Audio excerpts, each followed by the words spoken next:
Hello, all you riders out there. What we're doing today is looking at potential deviations on postural analysis or on symmetry while you're in the saddle.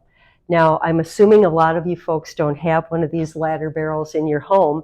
If you don't, you can do it on an exercise ball. You can even practice in a chair. You don't necessarily have to have the curvature. But an exercise ball really helps because of the mobility of the ball and the fact that you can move yourself around in real time while you're working with posture and making some changes with posture. So as Kirsten is sitting on the barrel, we're going to kind of think about what this would be like as she's sitting in the saddle and on a horse.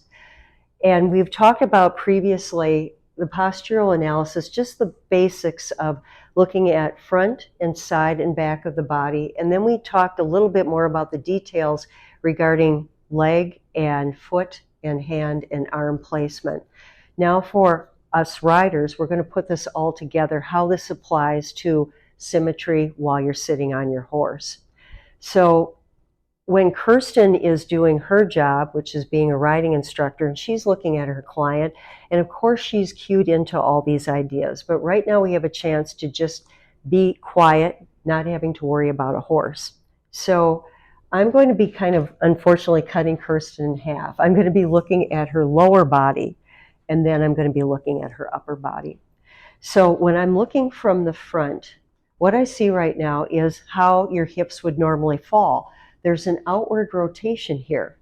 And so when we think about our riding and how our legs would be placed in the saddle, Kirsten, I'm going to have you go ahead and move your legs and feet into a position that you'd be in when you're riding. Right now, as you can see, Kirsten is on a percheron. But anyway, you can see what Kirsten did, and she rotated right in the ball and socket of her hip to bring these thigh bones forward. And then also the kneecaps came forward.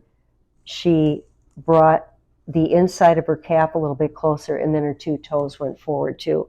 Also, you might see that there's a little bit of a drop of the heel with the toes up, heel down idea.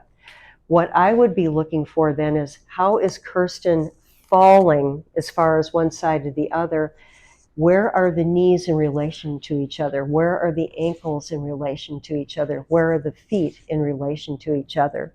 So right now when I'm looking at Kirsten from the front, I have these landmarks on the barrel, which is something great for me to tune into.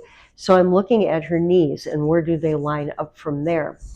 And right now I see that this leg is rotated more forward where this kneecap is off to the side.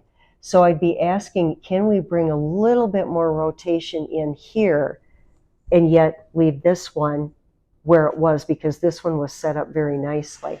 Changes everything, yeah. And then as I look down here, what I'm looking at are the letters on the ladder barrel to see where her feet are falling. So again, what I'm seeing is this leg calf a little bit wider away from the barrel than this one is. So a little bit more rotation from here, and then a little bit closer with this space right there. Yeah, that's really nice. You can't ever move or breathe again. Now, looking at the feet, do I again see the middle two toes forward and the toes up and the heels are down? And I do see that, and the feet look really nice together.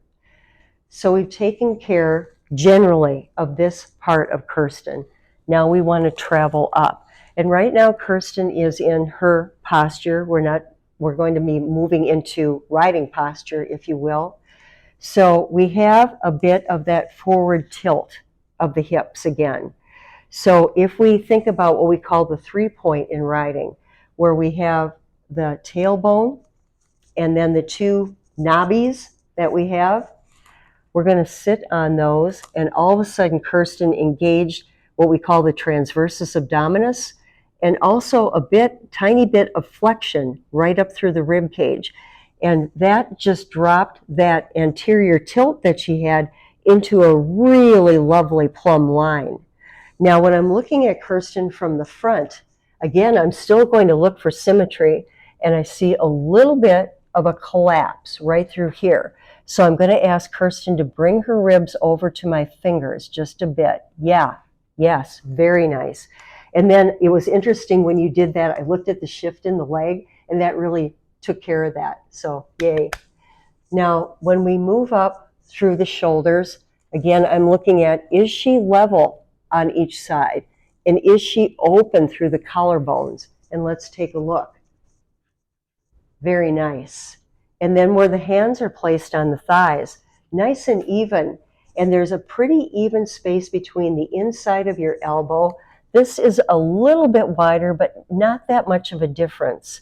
And now, one deviation though I do see is here's the inside of her elbow here, but here's the inside of her elbow here. I'll get behind so you can see this a little bit better. So if you see a little bit of a height difference there, the question is then how do we correct that? So do we lengthen a little bit here? Do we bring this hand a little bit more forward? And then just a slight rotation out with that elbow. And then let's take one final look at the front.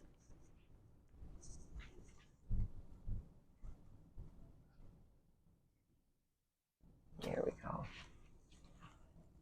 And a little bit of a twist here. There we are. So Kirsten, I'm going to have you do one more thing. I'm going to have you bring your elbows right here. Okay. And now the forearms and hands are in alignment. But you know what? I think, I'm just guessing, and this happens, I'm seeing a little bit of a limb length difference between this humerus bone and this humerus bone. So I think it's just a skeleton thing. I don't think that this is a big like, oh wow, but there is a little bit of a length difference right there because your shoulders are even. And what I'm seeing with the rest of the chest is even. So I think that might be the case a little bit. But this can be corrected in the forearm height and in the hand height. And then finally, as we move up, as I mentioned before with Kirsten, she's really great about having the center of her face lined up with the center of her neck and her sternum. The one thing that we do always talk about with Kirsten's posture is drawing the shoulder blades just gently together, bringing the back of the head just back a tad, and then Kirsten is always so great about looking forward anyway. That's not an issue of her always looking down. But as we look at Kirsten right now, the position of the hands, the position of the shoulders, the head and neck, if Kirsten were on a horse, this would be some gorgeous symmetrical posture that we'd be seeing here. And with Kirsten's riding ability and the idea that we're working more and more on decreasing this anterior tilt of the pelvis, this makes for Kirsten being the kind of person, the rider, on a horse that can follow a horse, that can get in with the horse's rhythm, but yet have the stability, also the flow, to be able to bring that horse a little bit more fully into their potential as well. Kirsten, thank you very much. What a great model you are. Thank you. You're welcome.